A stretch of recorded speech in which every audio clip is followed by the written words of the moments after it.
आप सभी को नमस्कार। तो आयुष यात्रा क्राइम चैनल में आप सभी लोगों का स्वागत करते हैं।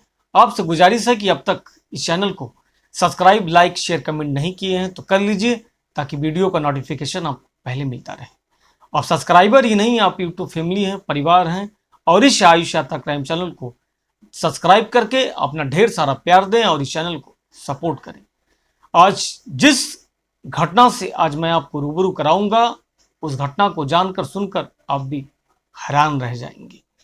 वो घटना सोशल मीडिया पर काफी तेजी से वायरल हो रही है और सभी के मनों में सवाल है कि मंगेश यादव का इनकाउंटर क्यों हुआ और किस वजह से हुआ। अभी तक इसका कारण स्पष्ट नहीं हो पाया है और अभी भी इसकी छानबीन जारी है। लेकिन हैरान करने वाली बात यह है कि मंगेश यादव अपराधी है या नहीं है।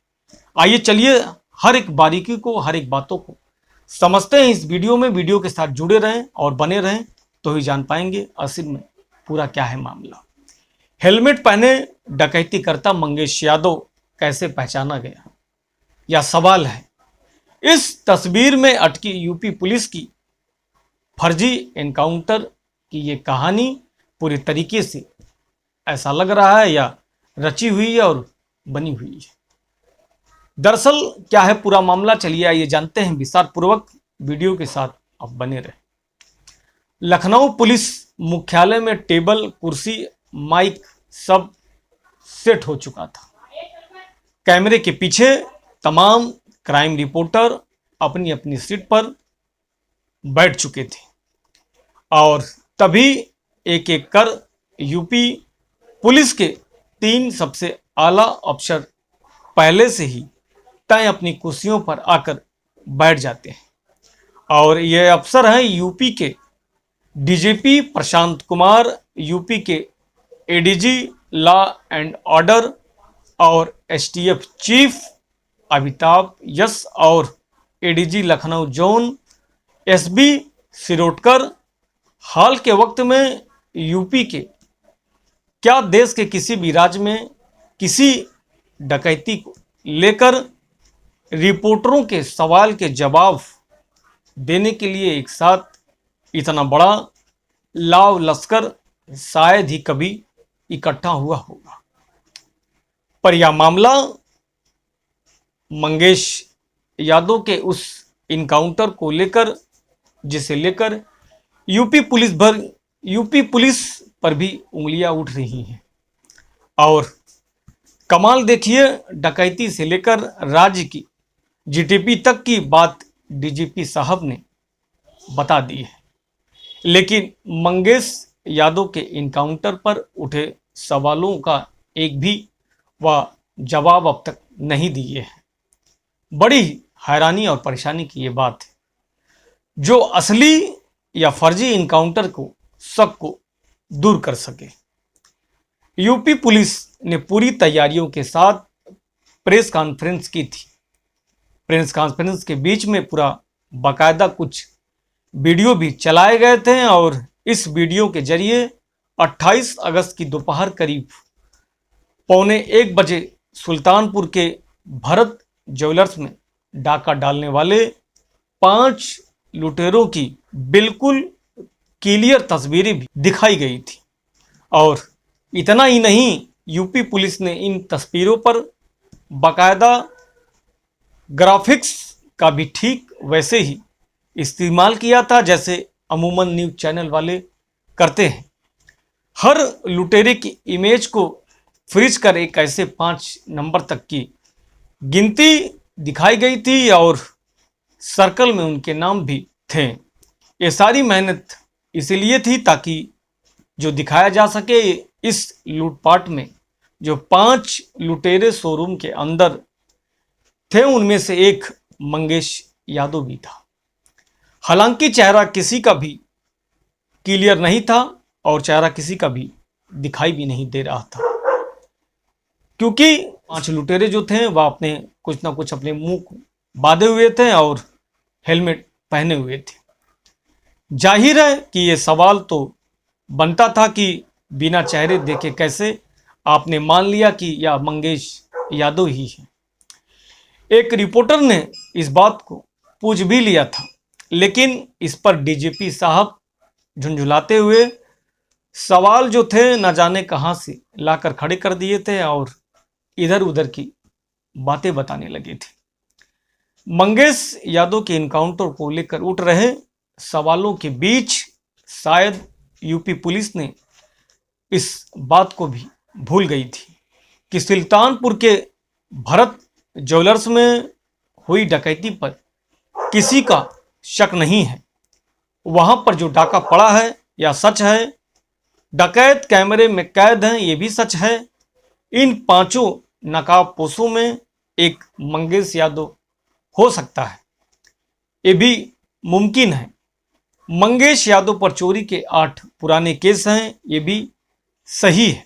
वे 2 बार जेल गया है, इसे भी झुटलाया नहीं जा सकता है। मंगेश यादव का इनकाउंटर जो हुआ है वह पूरी तरीके से फर्जी है।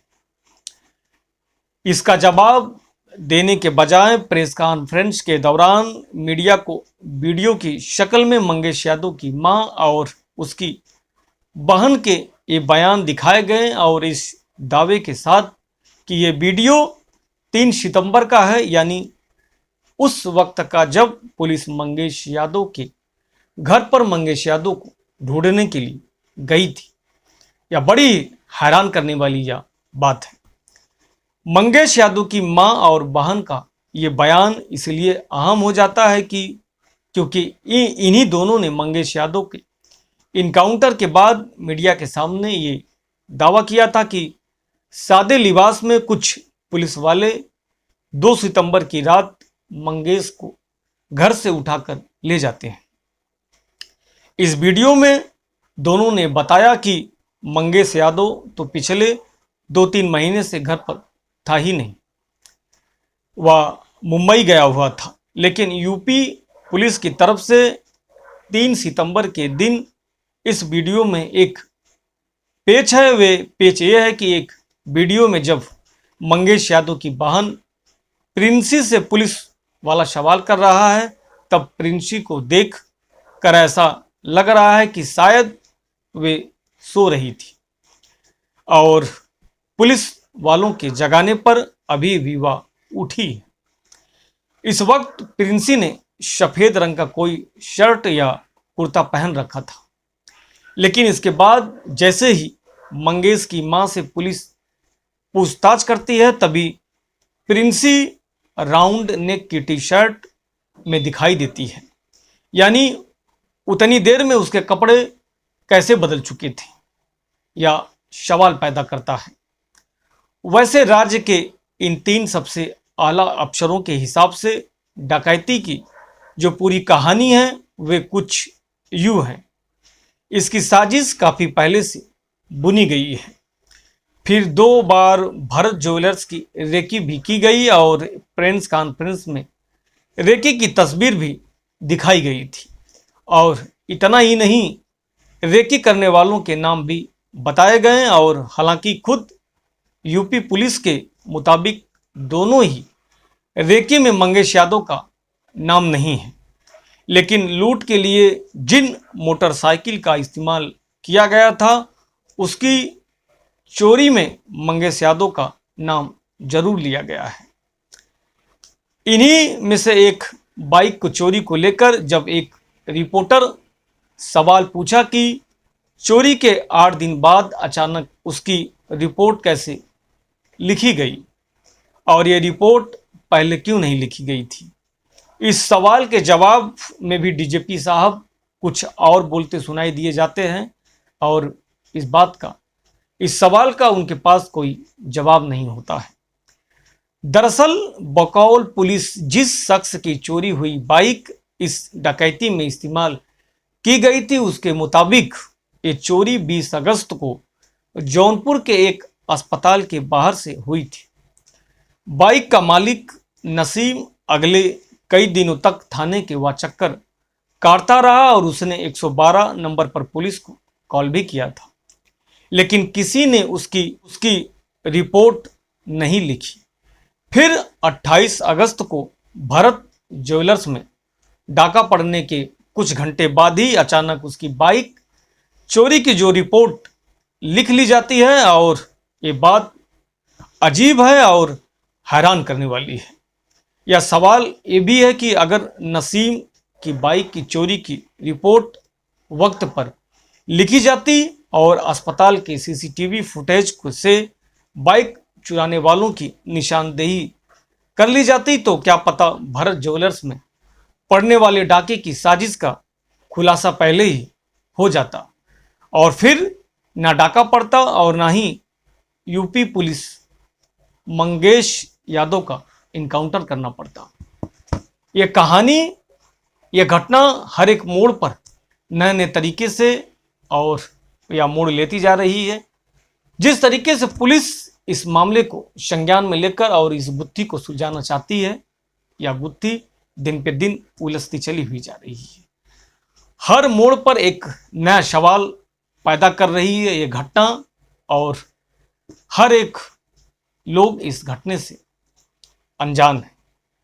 जब भी सवालों को पूछा जा रहा है तो वह या इधर उधर की बात को बताया जा रहा है। यानी वही पुलिस प्रशासन का कहना है कि आप कानून व्यवस्था पर भरोसा रखिए, आपको उचित और न्याय मिलेगा। हालांकि आरोपी को गिरफ्तार करके उसको सख्त सख्त और कड़ी से कड़ी सजा मिलेगी और पीड़ित परिवार को इंसाफ मिलेगा, ऐसा पुलिस वालों का कहना है। इस कहानी को, इस घटना को सुनाने का मेरा मकसद नहीं किसी को दुखी हैरान परेशान करना है, बल्कि इस क्राइम की दुनिया में आयुष यात्रा क्राइम चैनल आपको सतर्क जागरूक एवं आगाह करता है। हर रोज एक नई सच्ची घटना, एक कहानी के साथ हम आयुष यात्रा क्राइम चैनल पर हाजिर हैं और आप देखना ना भूलें। इस वीडियो को ज़्यादा से ज़्यादा शेयर करें, खुद पर विश्वास रखें और अपने परिवार पर भरोसा रखें। ज़्यादा से ज़्यादा आयुष यात्रा क्राइम चैनल को सब्सक्राइब करके सपोर्ट करें और अपना प्यार आशीर्वाद इस चैनल पर बनाए रखें। फिर मिलते हैं हम आपके साथ एक नई सच्ची घटना, एक न्यू रियल स्टोरी, एक कहानी के साथ। तब तक के लिए हम आपसे विदा चाहते हैं। जय हिंद, वंदे मातरम।